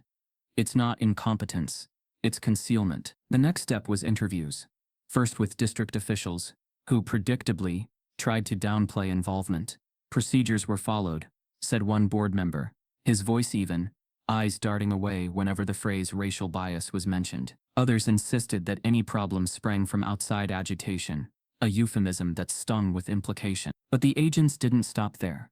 They talked to teachers, support staff, cafeteria workers, bus drivers, anyone whose routine had crossed Whitmore's path over the years. And the narrative that emerged, piece by piece, began to resemble a mosaic of deliberate ignorance. One custodian, long retired and hesitant at first, recalled hearing whisperings about complaints being handled quietly to protect the school's image. A substitute teacher admitted he was told not to rock the boat when he questioned racist remarks. A former counselor, voice shaking, revealed that her concerns had been dismissed by administrators who said, "We don't want to create a situation." Not one of them used the word racism outright, but every one of them described behavior that was unmistakably harmful. While the agents worked through interviews, they uncovered files the district never intended to surface, internal memos, acknowledging repeated bias complaints, emails between the superintendent and board members, strategizing how to deflect media attention, and even a documented plan to offer hush money to parents in early cases. A plan that was never executed, but had been drafted. That document changed everything. For the first time in the investigation, the language was unfiltered, not euphemistic, not bureaucratic. It read like a confession. Should issues become public, the district must demonstrate proactive steps and avoid culpability at all costs. Any action that could be construed as admission of guilt must be avoided. Counsel involved should focus on mitigation of reputational harm. This was no longer a matter of individual misconduct. It was institutional strategy. Back in Millstone, the atmosphere shifted. People who had once avoided Tamika began speaking in hushed tones at grocery stores and gas stations. Some approached her with apologies, others with veiled accusations of opening old wounds.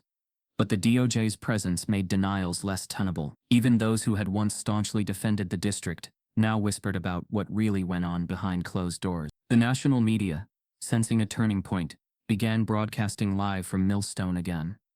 Panels dissected every document, every leaked email, every indirect admission.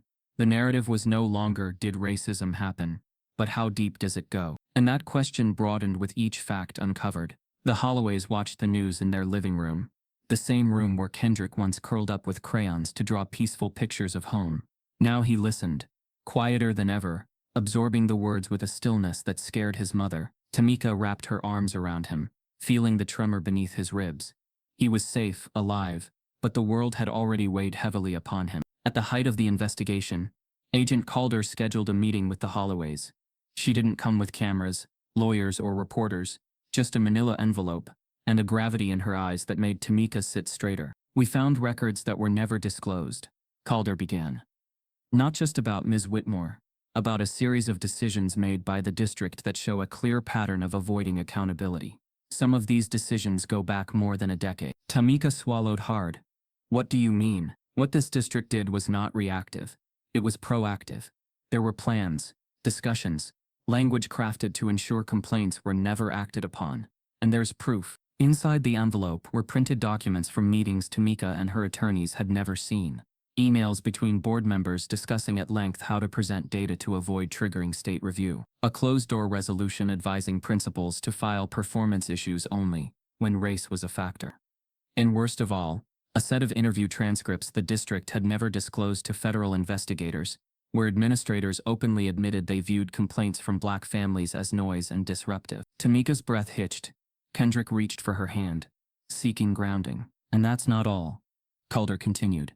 "We also found evidence they altered records, changed dates, removed references, edited language, after complaints were filed, to make it appear they'd been addressed when they had not." Tamika stared at the pages in her hand, feeling a mix of vindication and outrage pulsing through her bloodstream. She had known something was wrong. She had experienced it, but seeing it in print, that was a different kind of impact. Weeks passed as the DOJ compiled its comprehensive report. By now, the investigation had drawn statements from former employees who had never spoken publicly before, fearing retribution. Their accounts were chilling in their consistency. Similar language used to dismiss concerns, similar phrases about protecting the district's reputation, similar instructions to never escalate issues unless absolutely necessary. Calder and her team worked without pause. Thousands of pages, weeks of interviews, every documented dismissal, every redacted paragraph, every erased complaint file, had been pieced back together. What emerged was a narrative of a school system that didn't just tolerate bias, It buried it. Then came the moment everyone had been waiting for. The DOJ scheduled a press conference. Reporters jammed into the makeshift media room inside the Millstone Community Center. Cameras recorded every angle. Questions hung in the air like storm clouds. When the Assistant Attorney General stepped up to the podium, silence fell. Families, parents, educators, civil rights leaders, and onlookers across the country watched as she spoke with measured gravity. For far too long, she began, we have allowed institutions to police themselves when they are accused of discriminatory practices. Today, that changes. She paused, letting the weight of her words settle. Our investigation into the Millstone School District has uncovered deliberate efforts to suppress, alter, and conceal complaints involving racial bias against students of color. We have found that not only did the district fail to act, but it engaged in systemic practices designed to avoid accountability, protect personnel, and shield discriminatory behavior from scrutiny. The room stirred. She continued. As of today, the Department of Justice is filing a federal civil rights lawsuit against the Millstone School District and all involved parties. This complaint will include charges related to institutional negligence, discriminatory practices, and obstruction of justice. The announcement hit like a thunderclap. Outside, crowds gathered spontaneously, shouting chants demanding justice. Some wept. Others embraced strangers. Somewhere in the noise, Tamika held Kendrick's shoulder, steadying him against a rush of emotion too complex to name. The Assistant Attorney General went on to outline the implications of the lawsuit: restructuring oversight, mandatory retraining, independent auditing, and potential federal supervision of every policy the district had ever enacted. She made clear the lawsuit was not symbolic. It aimed to dismantle the very foundation of a system that had protected harm. As the press conference concluded and reporters clamored for questions, one journalist held up a sealed envelope handed to her moments before the podium opened. She paused, looked directly at the camera and said, "This just arrived. It reportedly contains a list of names, not just of educators but of influential community leaders allegedly protected in exchange for silence, and it's signed by someone with direct ties to the state legislature." The room erupted.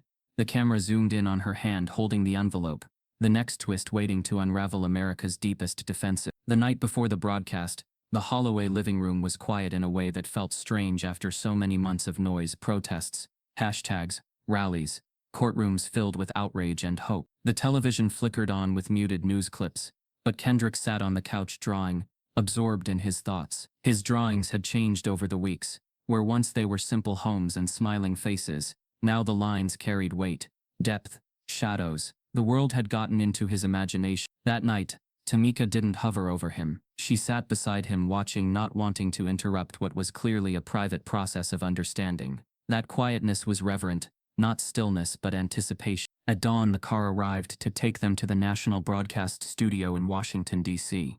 The street lamps were still lit, and the world felt half asleep as they drove, the city rising slowly outside the car windows.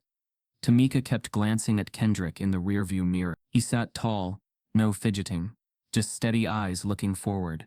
There was a seriousness there that had not belonged to him a year ago, and she wished fiercely that her son never had to carry it. The studio was enormous, cavernous, a space built to hold important words and thunderous reactions. Reporters milled about, hosts adjusted their earpieces, camera operators tested angles. Kendrick and Tamika were led to a quiet room before the broadcast. White walls, sterile furniture, and framed photographs of past historic speeches.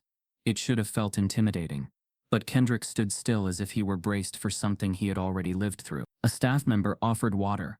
Kendrick took it without hesitation. He didn't speak. He just stood there, quiet, focused, unshakable, in a way that made Tamika realize she was watching something rare. A child who had seen too much, and yet chose stillness over fear. Then it was time. They were ushered onto a set flanked by cameras, lights, and the emblem of the broadcast network behind them. The host greeted them warmly, but with a seriousness that honored the moment. This was not small talk.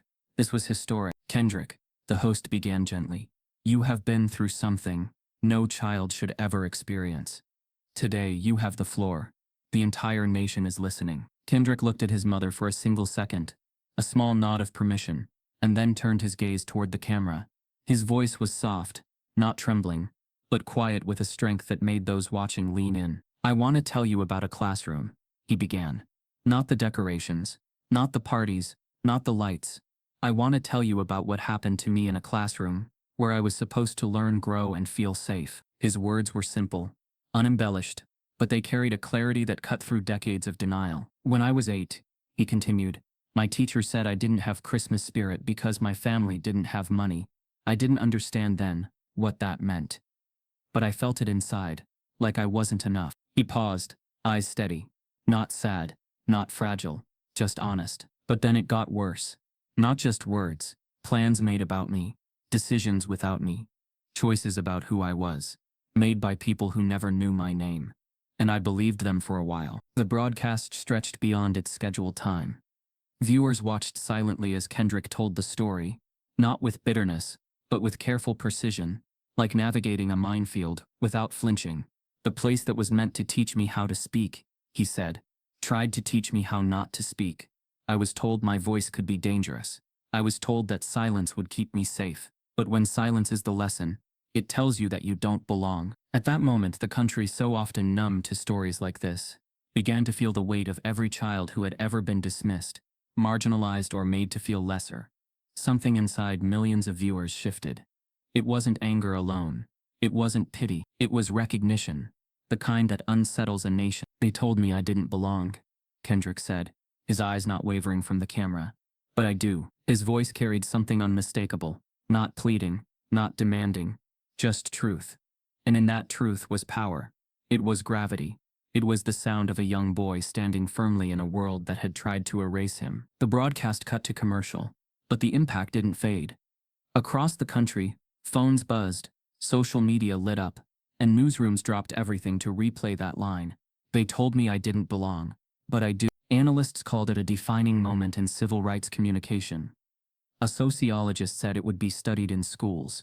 Parents wept openly. Teachers quietly reevaluated their classrooms. Children with similar stories whispered to their own parents, "That could have been me." Not all reactions were supportive. A conservative commentator dismissed it as emotional manipulation. Another claimed the broadcast was staged. Some echoed divisive talking points. Why wasn't she watching her child? And this is damaging to education. But even these voices sounded strained, like they were arguing against something quietly undeniable. After the broadcast, Tamika and Kendrick were escorted backstage. They were exhausted but enveloped in a kind of solemn pride. The studio coordinator offered snacks, but Kendrick just wanted water and to sit. He didn't say much, still processing, like someone who had just spoken words that flew farther than he ever thought they would. When they returned home, the world outside looked the same. Trees, houses, cars, mailboxes. But everything felt heavier with possibility. The air seemed charged, like a storm just before it breaks. The next morning, the Holloways woke to a blizzard of notifications. Emails, messages, tags. People wanted interviews, wanted to help, wanted answers. Organizations reached out with offers of support. Students across the country made signs reading, "I belong." A mural appeared overnight in a nearby city, Kendrick's face with the words, "Voice, not silence." When Tamika opened her browser, the top headline wasn't about the mistrial. It wasn't about the DOJ lawsuit. It was Kendrick's own words front and center, splashed across the globe. They told him he didn't belong. He told the nation he does. Teachers shared it. Parents shared it. Politicians shared it. Clergy shared it. A university professor called it a watershed moment in American empathy. And then, late in the afternoon, the Senate Majority Leader appeared at a press podium inside the Capitol. Reporters jostled. Cameras flashed. Microphones waited. "We have listened," he began, voice steady. "We have watched, and we have been moved. For too long, our education system has failed to protect the voices of children who deserve not just equity, but justice." He paused in recognition of the courage shown by Kendrick Holloway, and in response to the national outcry for meaningful reform. Today we are introducing the Kendrick Holloway Education Equity Act. Silence spread. Reporters looked at each other, stunned. This wasn't symbolic. It wasn't a statement. It was legislation, a bill aiming to address systemic bias in schools, redefine accountability standards, protect students, and mandate federal support for educational equity training. Scroll after scroll of the proposal appeared on screens across the country. There were clauses for federal oversight, revised anti-discrimination protocols, mandatory reporting systems, teacher training reform, district transparency requirements. penalties for covered-up complaints, and a foundation funded to support students impacted by bias and discrimination. It was bold, it was unprecedented, and it carried Kendrick's name. Not as a token, but as the centerpiece of a potential national overhaul. As lawmakers prepared to debate the bill, a powerful education lobbyist stepped onto the Capitol steps and declared, "This legislation will crush local control of schools and erase parental rights." Behind him stood legislators nodding in agreement, and one of them was someone Kendrick and Tamika had trusted all along.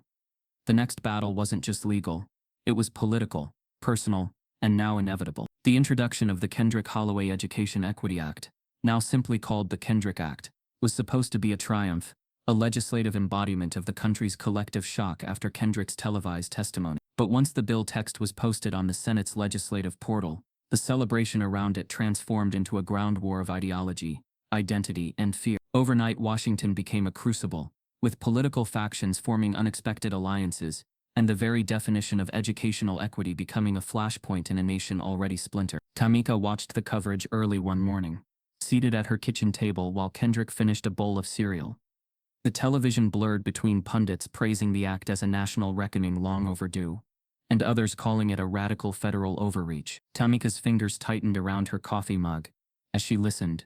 To her, this was the culmination of months of suffering, courage, and sacrifice. To others, it was an unsettling challenge to long-held assumptions about how schools should operate. And as Americans debated loudly on cable news and social media, the bill that bore Kendrick's name was no longer just a legal reform. It was a symbol, and symbols carry power that people will resist. Senators held days of hearings before the legislation even reached the Judiciary Committee. Witnesses included former students, educators, psychologists, civil rights historians, and in an emotional closed-door session, Kendrick himself, now speaking not as a victim, but as a voice for hundreds of thousands of children who had endured similar harm. When his testimony was released to the public, entire classrooms went silent as children watched. His voice, measured yet resolute, spoke of real experiences, exclusion, dismissals, mislabeling, and psychological burden. He didn't cry. He didn't beg. He described reality, and that was more powerful than any plea. The Kendrick Act contains several pillars: federally mandated anti-racism training for all certified educators, forcible protections for students of color, standardized reporting systems for bias complaints with transparency requirements, independent oversight boards with the authority to investigate and penalize districts, and a grant program to support schools wishing to implement equity frameworks. It wasn't a feel-good statement. It was structural, disruptive, and bound to shake institutions long resistant to change. But with disruption came backlash. Almost immediately, a coalition of teachers' unions, conservative educational groups, and local control advocates mounted an aggressive campaign against the bill. Their arguments ranged from concerns about federal overreach to claims that the legislation would eviscerate parental authority and local decision-making in schools. They launched ads, ran op-eds, and mobilized grassroots rallies with slogans like "Protect local schools" and "Don't federalize our classrooms." Some protests were polite, others devolved into chaotic shouting matches outside Senate office buildings. Social media was aflame with polarized messaging. Supporters sharing stories of discrimination, opponents accusing proponents of weaponizing race or politicizing childhood. One evening after a long day of media appearances and interviews, Tamika sat by the window, watching fall leaves swirl against the streetlights. Kendrick approached, his school backpack slung over one shoulder. Silence hung between them for a moment, before he spoke softly, without preamble. "Do you think this will actually help kids?" he asked, eyes steady but searching. Tamika placed a hand on his shoulder. "I think it's a start," she said. "But change, real change, doesn't happen overnight. And not everyone will see the need for it yet. Some people have never been asked to understand what it feels like to be unheard." Kendrick nodded, not defeated but contemplative. "I just want school to feel safe again," he said. "Not scary." Her throat tightened. The innocence in that wish was heartbreaking, and beautiful in equal measure. She kissed the top of his head and promised silently she would keep fighting, no matter the cost. In Washington, the hearings took unexpected turns. One Republican senator known for his resistance to federal education mandates surprised observers by endorsing parts of the bill. He spoke candidly about his own childhood experiences with discrimination, referencing a cousin who had been marginalized in school for her ethnicity. His statement was brief but powerful, and it reverberated across the Capitol. For a moment, it seemed the bill might build a bipartisan coalition. Then came the twist. During a high-profile hearing, video footage from a charter school in a wealthy suburban district leaked online. It showed staff members openly mocking a black second grader for his accent and mannerisms, and laughing together afterward. There was no disciplinary response from the school administrators, and the parents reported they were told the incident was just playful teasing. The video shredded any remaining deniability for many lawmakers. Even some skeptics who had been on the fence found themselves confronted with undeniable evidence that bias in schools was not just anecdotal. It was documented, widespread, and culturally embedded. The schools in the footage issued a statement blaming youthful poor judgment and promised sensitivity training. But the damage had been done. The leak fueled the Kendrick Act's defenders and gave the legislation a new urgency. Newsrooms replayed the viral video side by side with Kendrick's testimony. Comparisons were drawn in op-ed columns. Editorial boards urged swift passage, and advocacy groups organized vigils. The public discourse shifted from abstract debate to real human impact. "You can't unsee what you now know," one columnist wrote. "That's why we must act." Nonetheless, opposition didn't relent. The strategy evolved. Opponents began reframing the Kendrick Act as an attack on educators, unwilling to acknowledge systemic inequities. They argued that broad anti-racism requirements would transform classrooms into political battlegrounds, and that the legislation would unfairly punish teachers for subjective interpretations of conduct. Their national tour included sympathetic talk show interviews, radio call-in segments, and rallies that drew large crowds. Some speakers used rhetoric that, intentionally or not, stirred latent fears about change and cultural erosion. Momentum simmered, and when the vote in the Senate Judiciary Committee finally occurred, the result was close but forward-moving. Several amendments were tacked on, not all of them strengthening the act, but they kept it alive for the full Senate debate. That debate became a gauntlet of ideological clash, personal testimony, data analysis, and moral appeals that stretched into countless televised hours. Senators invoked stories of discrimination, teachers' frustrations, constitutional boundaries, parental rights, and the meaning of equity in a nation founded on the ideal of equality. The American public watched. People gathered around dinner tables to discuss the speeches. Classrooms held moderated conversations. Students wrote essays about what learning meant to them. It felt less like politics and more like a cultural referendum, a collective grappling with what America would allow its children to endure. Public opinion polls shifted fluidly, every headline amplifying the next surge of pressure. Polling data became a headline in itself. Majorities favored the bill's protections, but significant minorities worried about federal overreach. Constituents flooded senators' offices with emails, calls, petitions, and postcards, each demanding action or warning of consequences in the next election cycle. One night, after another long day in session, a senior senator from a swing state confided to his staff that the decision was the hardest of his career. He didn't relish being undecided. He feared the political fallout either way. His aides reminded him that his state had seen its share of racial incidents in schools, incidents widely reported but barely addressed. But he also faced pressure from local education lobbies and a voter base with deep skepticism around federal reform. His indecision became a linchpin, a metaphorical pivot on which the fate of the Kendrick Act now rested. On the Senate floor, speeches ranged from the eloquent to the enraged. A civil rights icon invoked the memory of historical struggles that once defined American progress. A teacher, head bowed and voice thick with frustration, told the chamber that his career spanned decades, and he had never once been trained to recognize bias in himself or his classroom. Parents of color shared stories of children coming home in tears. Opponents countered with constitutional rhetoric and warnings of bureaucratic overreach. The tension was palpable, ideological, moral, personal. As the date for the final vote approached, both sides mobilized in full force. Social media campaigns, mobilization calls, news blitzes. The country braced for the decision that seemed to carry the weight of history. The Senate chamber buzzed with hurried conversations, whispered negotiations, and final pleas behind closed doors. And then the moment arrived. The presiding officer called the Senate to order. The chamber fell silent. "Senator Rye," he said, pointing to the undecided swing senator. The camera zoomed in. The nation watched. His face was unreadable. He took a breath. And before he spoke, every news ticker in America froze in anticipation. With the entire world watching, the senator leaned forward, looked directly at the cameras, and announced, "I have something to say.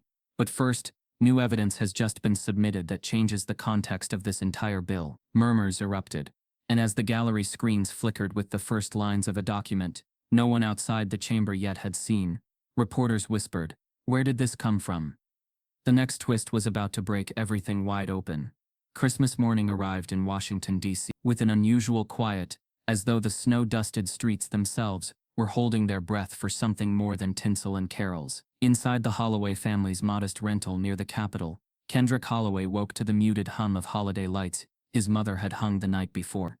There were no presents under a tree, no wrapping paper to tear, or shiny bows to remove. Instead, there was an envelope taped gently to his pillow, addressed in neat block letters, "Kendrick, wear this with pride." Inside was a lapel pin shaped like a tiny torch, flame outstretched, the engraved words visible even before they caught the morning light. Voice, not silence. He didn't understand its full meaning yet, not the way America had come to know it, but he felt it on his chest, heavy and hopeful. Tamika watched him buckle the pin onto his sweater with a solemn pride that weighed more than any material gift. "Today's bigger than presents," she said quietly, gathering her coat. "This is your reward. And more." The car ride to the White House was silent in a way that wasn't uncomfortable. It was the calm before a crescendo. What awaited them was not simply a holiday ceremony, but a recognition of every step Kendrick had taken, every whispered insult he endured, every truth he spoke. The world was there.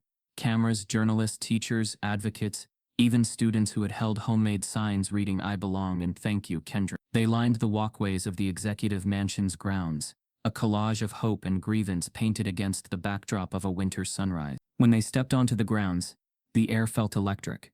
People of all ages and colors called out Kendrick's name. Strangers smiled. Some wept. A few older educators, tears brimming, muttered half to themselves. Finally, Tamika kept a steady hand on her son's shoulder, bracing him for the moment that was, in truth, bigger than either of them. But when they reached the grand doors and walked inside, words became unnecessary.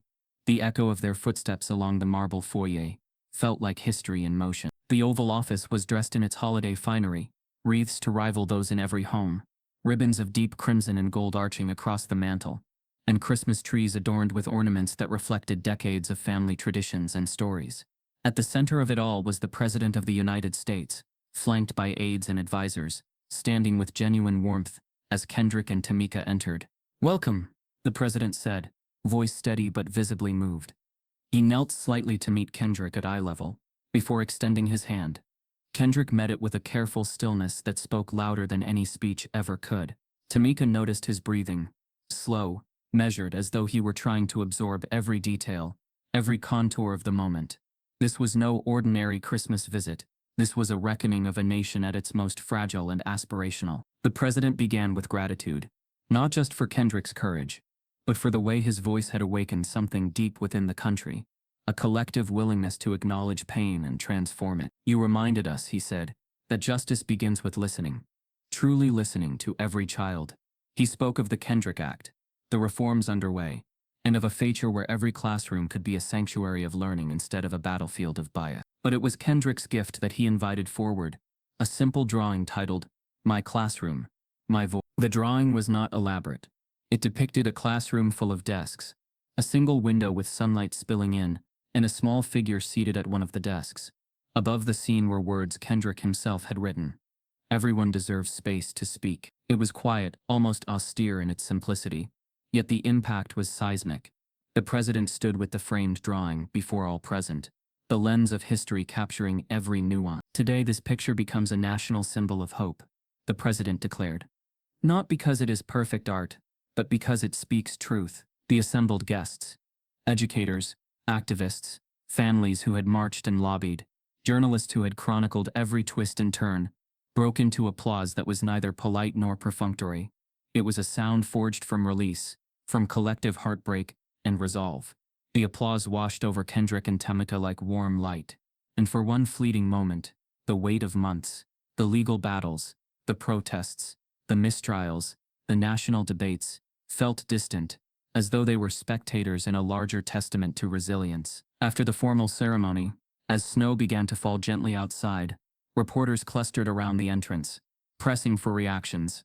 Tamika answered with grace, her voice steady, her words measured. She spoke of gratitude, of the work still to be done, of the countless children whose stories still waited to be heard. But watchers noticed something in Kendrick's face, a quiet confidence that had nothing to do with accolades or cameras. It was deeper than pride. He seemed rooted in a truth greater than himself, as though the echo of every child's whispered hurt had found a safe place to resonate in him instead of deterring him. One reporter asked Kendrick if he ever thought his drawing would end up here, in the White House, at the center of a national conversation. Kendrick looked at the sketch in his hands, then at the crowd, then back at his mother. His voice was still gentle, but it carried new force, an ember shaped by lived experience. It wasn't about being seen, he said. It was about being heard. And once you hear one child, truly hear them, you have to listen to them all. That line spread like wildfire across every news network and social platform within minutes. Teachers shared it, parents quoted it, students wrote it on their own classroom walls.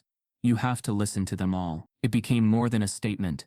It became a challenge to every institution that had ever dismissed, silenced, or minimized the experience of a young person. Kendrick's words were neither accusatory nor incendiary. They were simple and precise, like the truth they carried. After the press left and the event tapered into quieter conversations, the president pulled Tamika aside, handing her an envelope. It was addressed to Kendrick, sealed with the presidential crest. Her heart beat a little faster. Inside was a letter, not public, but deeply personal, in which the president acknowledged the emotional toll the journey had taken on both of them, and affirmed the administration's commitment to ongoing support, not just symbolic gesture. It was a reminder that change required more than legislation. It required empathy, endurance, and above all, listening. They left the White House not as iconic figures on television, but as a family still learning how to walk forward into a life reshaped by something greater than themselves. Outside, the world continued its daily rhythm. Streets busy with holiday shoppers, children sledding on nearby hills, families placing wreaths on doors. But beneath the ordinary bustle was something new. A quiet expectation that tomorrow would be different, because today had been remarkable. In the weeks that followed, the Kendrick Act moved through remaining legislative steps with a momentum that felt unstoppable. Town halls held discussions about equity standards. School districts began voluntarily adopting portions of the act. Educators enrolled in new training programs. Parents demanded transparency in reporting structures for bias complaints. What had once been considered radical reform had become a mainstream expectation. But change, as Tamika often reminded Kendrick, was rarely linear. It was messy and contested and required vigilance. And so, even amidst the celebrations and symbols, there remained urgency, a sense that the good work was only just beginning. 2 days before New Year's, a special session of the National Education Oversight Council convened to outline implementation strategies for the Kendrick Act. Delegates from every state gathered, some eager to embrace reform, others resistant but compelled by political realities. The tension in the council halls echoed something familiar, the same communal conflict that had raged in courtrooms and living rooms across America. But there was progress. Nonetheless, people were listening. Systems were responding. Accountability was no longer invisible. Then came a letter mailed to the Holloways, with no return address. Tamika opened it while Kendrick worked on new drawings. This time of open classrooms, bridges, and hands reaching out to each other. The envelope contained a single sheet of paper, a notice from the State Board of Education. Ms. Darla Whitmore's teaching license had been permanently revoked. The letter cited not just her actions in the Kendrick case, but the systemic pattern of discriminatory conduct uncovered by the DOJ investigation. It was a formal closure of a painful chapter, but also a signal of transformation. A small piece of paper carried the weight of accountability that had long eluded so many who suffered in silence. Tamika read the words twice, then set the letter beside her coffee mug. She felt something subtle but deep, the echo of long-awaited justice. Kendrick looked up when she showed him the letter. He didn't smile. He didn't look triumphant. Instead, in his calm and thoughtful way, he simply nodded. "That means the world is changing," he said. And it was true. Not just because of the legislation or the honors, but because a nation had been forced to confront what it allowed to happen in its classrooms, its hearts, and its laws. But even in that moment of hope, there was more to come. Tucked beneath the revocation letter was a folded piece of paper with no return address. On it were 2 words written in a familiar hand: "We're still watching." The script was unmistakable, a threat, but its implication was far deeper than either Tamika or Kendrick could yet understand. The next chapter of this movement, and its opposition was just beginning. If Kendrick's story moved you, if you've ever felt unheard, unseen, or dismissed for who you are, don't stay silent. Type yes in the comments if every child deserves dignity in every classroom. What would you have done if this happened in your school? Subscribe to stand with us as we uncover more stories that demand justice. Because the fight for equality doesn't end. It begins when we finally listen.